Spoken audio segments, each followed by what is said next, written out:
Assalamualaikum warahmatullahi wabarakatuh. Alhamdulillahirabbil alamin. Berjumpa lagi dalam tanya jawab seputar ilmu tajwid bersama Abah Kiai Haji Muhammad Fatoni Dimyati LC. Kali ini kita akan membahas makhraj jim, yakni makhraj yang keluar dari tengah lidah. Monggo Abah, waktu dan tempat kami persilahkan. Bismillah, alhamdulillah, wassalatu wassalamu ala rasulillah wa ala alihi wa sahbihi wa man wala amma ba'du. Mari kita lanjutkan lagi pengajian ilmu tajwid. Semoga kita semuanya tergolong sebaik-baik manusia sesuai dengan sabda Rasulullah SAW. Khairukum man ta'allamal qur'ana wa 'allamah. Sebaik-baik kamu adalah orang yang belajar Al-Qur'an dan mengajarkannya. Sementara ini masih banyak orang senang belajar tapi tidak mau mengajar. Banyak juga orang yang senang mengajar tapi tidak mau belajar. Ini lebih berbahaya ya.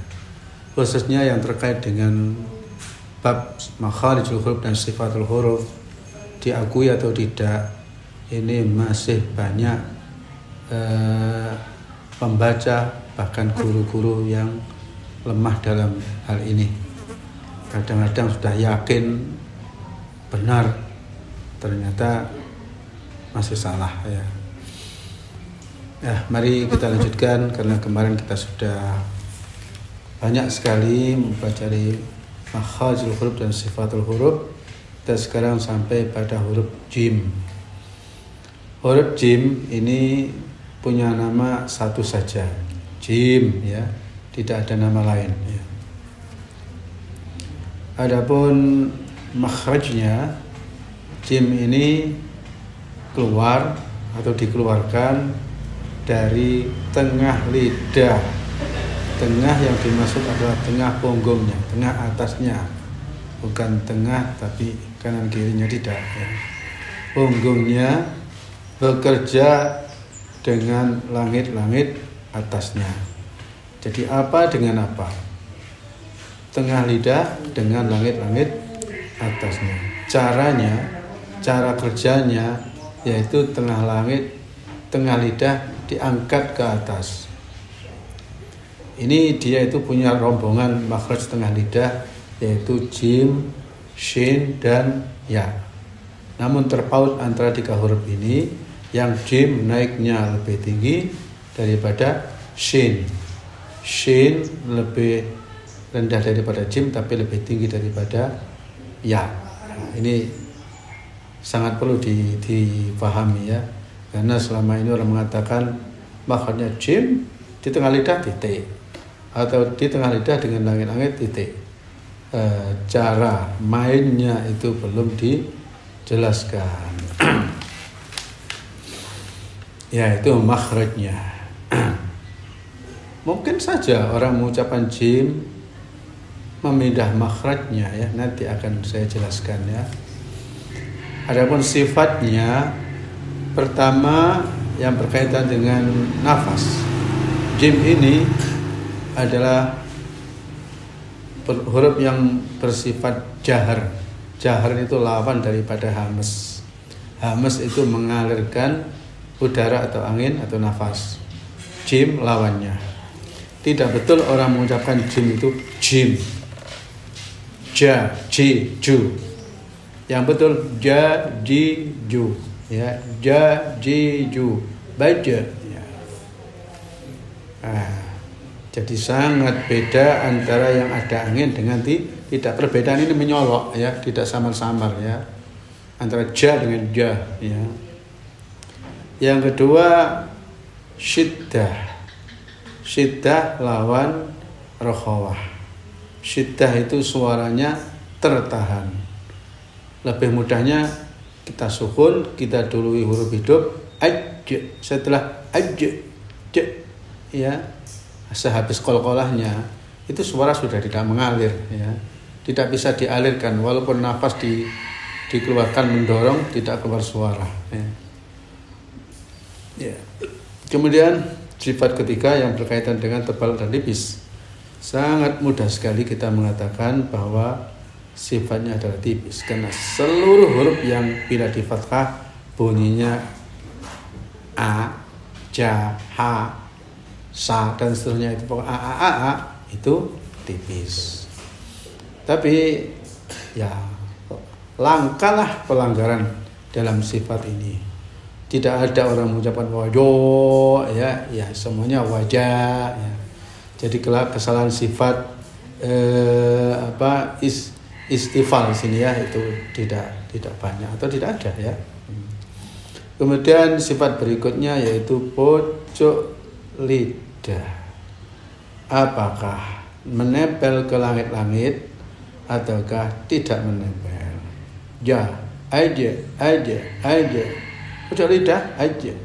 Hampir saja, tapi dia itu hanya aja, hampir nutul ke gigi, tapi tidak menempel. Kalau ke langit-langit ya sama sekali tidak menempel. Oleh karena itu dia itu infitah. Kemudian sifat berikutnya yaitu perjalanan keluarnya huruf ini dinilai lamban. Ya, lamban. Tidak selancar huruf-huruf yang bersifat idlaq. Yang terakhir setelah 5 sifat yang pokok masih ada lagi tambahan 1 sifat sehingga sifatnya genap 6, yaitu sifat qalqalah. Mengenai praktek qalqalah sudah diterangkan berkali-kali. Nah, itu utuhnya jim itu dari makhrajnya dan sifatnya. Ya, coba barangkali ada yang perlu ditanyakan. Sebelum ditanyakan, saya praktekkan dulu jim dengan makhraj yang seperti itu dan sifat seperti itu, yaitu prakteknya seperti ini. Ja, ji, ju, baja. Bukan za, ji, zu, baj, tidak. Ja, ji, ju, baja. Ya, seperti itu. Ju, ja, jani, jaja. Naminal mujni majijan janija. Ya, itu ya. Gimana? Ada sesuatu yang harus ditanyakan? Saya punya 3 pertanyaan. Ini saya ajukan langsung atau satu persatu? Satu persatu aja. Oke. Yang pertama, yakni kesalahan yang terjadi pada pengucapan huruf jim itu biasanya orang lebih salah ketika membaca huruf jim itu pada makhrajnya atau pada sifatnya. Ya.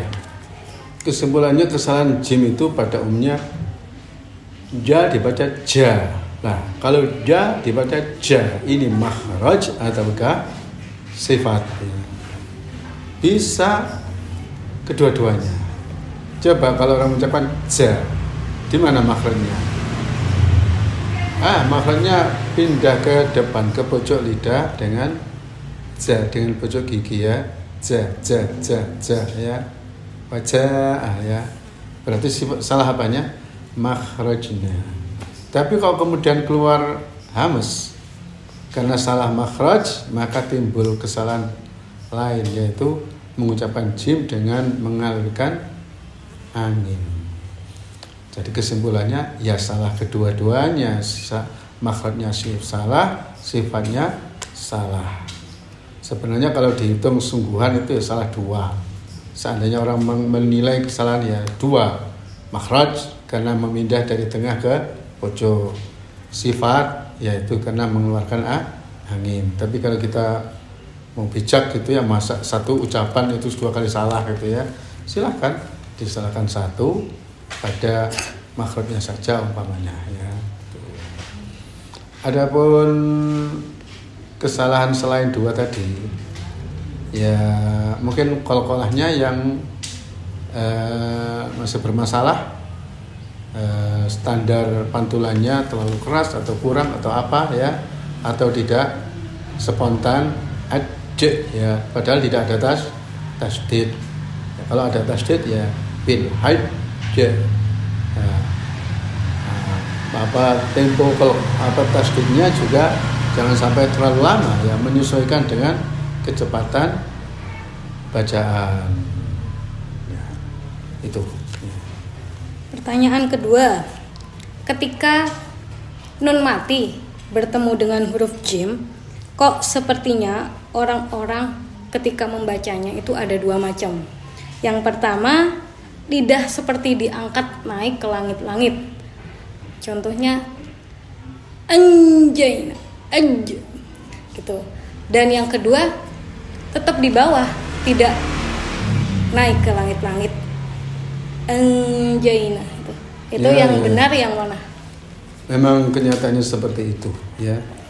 Kalau boleh saya katakan zaman dahulu gitu ya, kebanyakan orang mengajarkan membaca ikhfa-nya nun ketemu jim itu lidah naik manja sehingga ketika itu orang sudah tahu bahwa nanti itu ada huruf jim ya.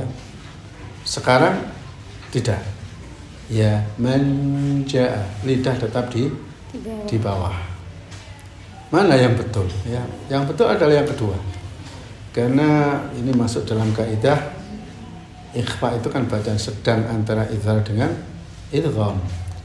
Jadi kalau dibaca itu sudah hampir-hampir nun itu idgham ke jim. Sampai ada kaidah la amala lil lisan ain dan ikhfa. Ketika ikhfa tidak ada pekerjaan bagi lidah. Makhrajnya jim kan lidah diangkat. Tapi ketika nun mati bertemu jim, lidah tetap di bawah. Nanti saja kalau sudah ja itu baru lidah diangkat. Jangan ketika an itu sudah naik ya. Tuh. Jadi sekali lagi anja dengan aja, betul yang aja ya. Ini apa Pak, masalah apa ikhfa ya. Kemudian pertanyaan yang terakhir, ini saya kok dengar-dengar di negara Arab, misalkan di Mesir, Maroko, sepertinya berbeda-beda dalam pengucapan huruf jim, meskipun ketika membacanya itu tidak dalam membaca Al-Quran. Seperti jannah itu, orang sana kan jim itu jadi ga, jannah jadi gannah, atau wajah waga. Nah ini meskipun tidak dalam Al-Quran, kalau tidak dijelaskan, jangan-jangan orang nanti tidak paham, jadi butuh dijelaskan. Ya. Belakangan ini memang ada orang-orang yang menjadikan ucapan-ucapan orang Arab itu menjadi dalil ya. Ada kalanya orang yang mengira bahwa orang Arab itu selalu betul ya. Ya, mengucapkan apa saja itu boleh ditiru. Wah, itu sama sekali tidak betul ya. Atau ada kalanya karena bahasa Arab itu ada bahasa pasaran ya. Ada bahasa fusha atau bahasa resmi. Seperti halnya orang berbicara dengan bahasa Indonesia tapi menggunakan logat mana, umpamanya Madura atau Jawa atau Jakarta atau Sumatera, itu kan jadinya kalimatnya sih tetap bahasa Indonesia ya, tapi model pengucapannya itu seperti ketahuan kalau orang ini orang mana gitu ya. Bahasa Arab juga begitu. Untuk huruf jim ini lucu ya, untuk Mesir itu terbiasa jim itu gim ya, jannah ganna sampai menyebut presidennya dulu Jamal Abdul Nasir, Gamal Abdul Nasir ya. Kalau orang panggil ya haj, Pak Haji ya hag. Ini banyak orang mendengarkan kalau ketika umrah atau haji dipanggil ya hag gitu, ya haj ya haga ya. Nah itu kalau membaca Al-Quran bagi orang yang sudah belajar loh ya, tidak seperti itu. Kecuali kalau orangnya orang awam yang tidak pernah belajar, ya bisa saja baca Al-Quran dengan jim, dengan ucapan gim. Ya. Kemudian di Afrika Utara, barisan mulai dari Tunis, Jazair, Maroko itu ya, itu negara-negara Arab juga ya, tapi di benua Afrika, ya, Afrika Utara, itu mengucapkan jim itu jim, ya, sampai nular ke Indonesia. Ada orang namanya Abu Rizal. Padahal aslinya itu Abu Rijal. Abu itu bapak, Rijal itu anak-anak lelaki. Bapaknya anak-anak lelaki. Kata-kata itu dipakai untuk memberikan semacam gelar bagi orang yang kuat, ya, orang yang sakti gitu ya, disebut Abu Rijal. Tapi mereka dengan lidah sana Abu Rizal. Ya, mestinya nulisnya dengan jim, cuma bacanya saja dengan apa? Seperti za gitu, Rijal. Ada lagi yang aneh lagi, yaitu di Kuwait. Kuwait itu mengucapkan jim itu seperti ya. Ya, makanya makhrajnya jim dengan ya kan sama di tengah-tengah lidah. Masjid gitu ya. Ya, itu saja. Sekarang mari kita praktekkan ke ayat Al-Quran.